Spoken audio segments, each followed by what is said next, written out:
Ada orang mengatakan bahwa adat Minangkabau sama sekali indak dimakan logika. Pepatah patitihnya tidak masuk akal. Katanya, hanyalah orang bodoh nampak guru dari alam sebab sifat alam itu statis, bukan dinamis sebagai daya yang mampu merangsang naluri manusia untuk bersifat kreatif. Laika mungkin katanya, laika mungkin menyuruh inge-inge dan diatih dan di bawah ke maimpo. Bukan kau hanya orang gilo na mengatiang janjang ke petanak. Sia nang kepicayo kalau dikatakan nang tagang baleo-leo nang kandua madantiang-dantiang. Lah nyatu nang banyak na makan tampek tapi dikecekkannya duduk bersama balapang-lapang duduk surang bersampit-sampit.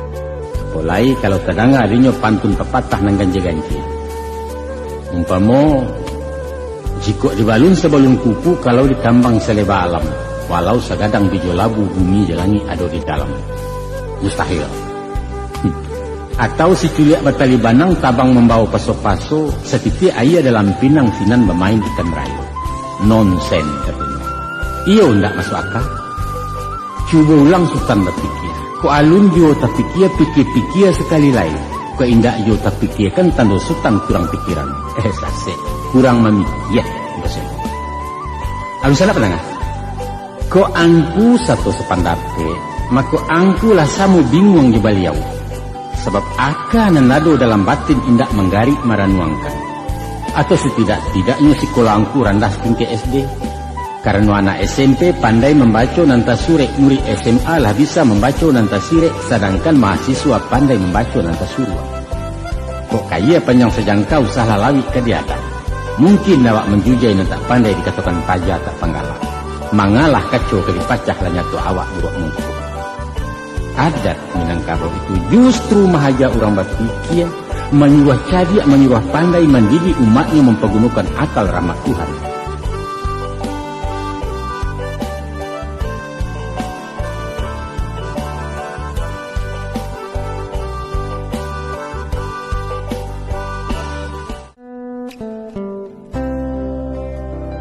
Menurut ajaran adat, zat rasu itulah nan mesti dibangkitkan di diri setiap insan, dipupuk, dilatih, dipaharik sehingga kekuasaannya lebih dominan dalam hati.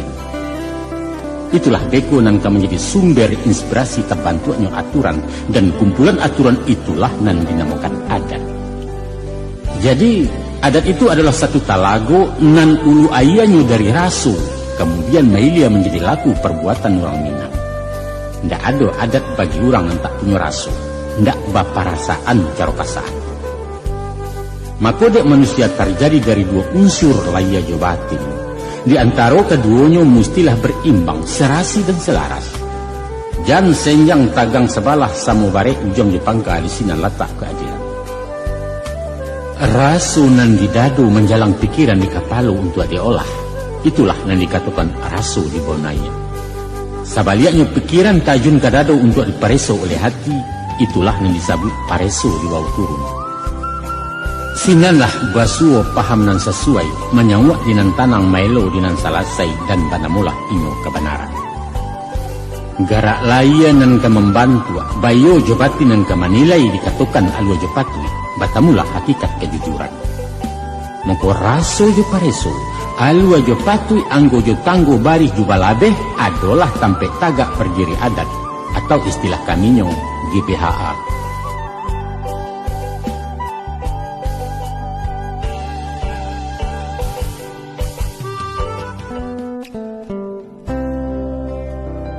Masyarakat Minangkabau dari dulu sampai kini tidak pernah mengklasifikasikan manusia. Tidak dikenal kasta-kasta yang membedakan martabat hino atau mulia. Tidak ada bangsawan berdarah biru, tidak ada ningrat keturunan raja. Penghulu dihormati karena jabatan, bukan karena galaga tua. Itu pun ditinggikan hanya seranti yang jambo-jamboan, didahulukan cuma salangkah tungkai-tungkaian.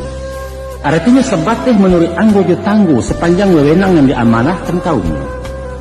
Isu beliau mengulipah. Kuk camat alah pensiun tentara lah bebas tugas nyobalik jadi orang darai. Duduk semurandah tagak semu tinggi di masyarakat di negari. Nan dianjuang diamba-amba hanya nenek mama, tapi anak bininya dosa nak kamanakan atau ponco palangkin sekalipun tetap saja orang biasa. ndak ada tampik nepotisme di Minangkabau. Bahkan pemimpin tauladan hanyalah nambah sifat memandikan kudo tajun dahulu masuk air, bukan cuma memandikan nanjang dan memerintah dari tapi. Jangan biar mantang-mantang awak kepala desa ke disambah di orang banyak. Ndak ada cerita rakyat kamu rungkuk-rungkuk membungkuk menanti titah dari beliau. No way, kata anak muda ini. Dalam forum batagak pengulu, sarumah orang lama hangguk tapi ada seorang anggota kaum nama geleng, maka itu namanya rantiang badatiak murewa kicau. Alun kata sisi karih dipinggang alun balewakan kanagari penobatan pun ditangguhkan. Mesti digilang dulu sampai bule, nan bulenya indak basagi sinala buya digolongkan. Kok picaknya indak basubik barulah dapat dilayangkan, baik itu adek malaku. Tibo caro balaponasi, sajak nan dari induk samang, tukang hidang, tukang balanjo sampai kepada tukang cebok, sadonya dapat bagian baiknya sama bayaria. Tentu saja tibo dijatah balain-lain, gadang kayu, gadang dahan, ketik, sanduk ketik pengadang. Itu manajemen alam Minangkabau. Samuha, sama kewajiban. Baiklah susunan aturan Minangkabau sajak dari Datuk Nan Baduo hingga ke masuk Bendo Kanduang sampai kini dah itu. Barangkali ikulah biang demokrasi yang dipakai negara-negara modern masuk kini.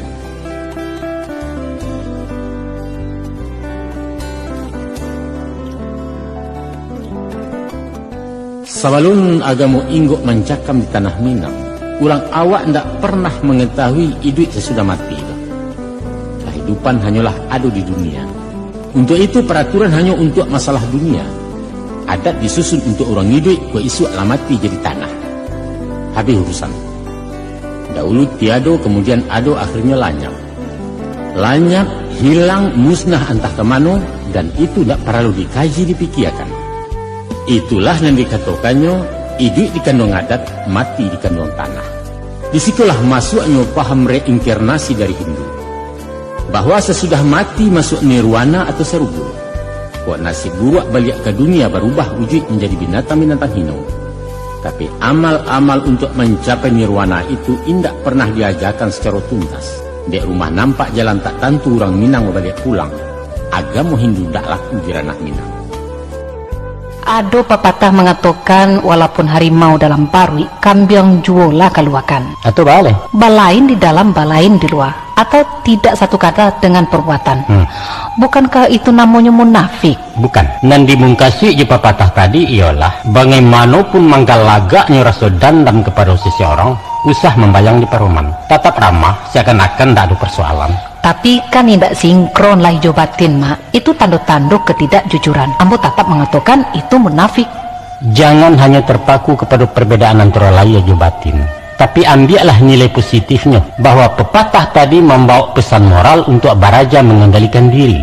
Emosi boleh meledak-ledak dan dilambangkan oleh keganasan harimau, tapi jangan sampai ditumpahkan dalam tangan. Harus dinetralisir oleh sikap damai yang dilambangkan dengan kambing tadi. Kalau itu pepatah tadi berisi anjuran berakhlakul karimah. Iya, Baituma. Tapi sekali, iya itu.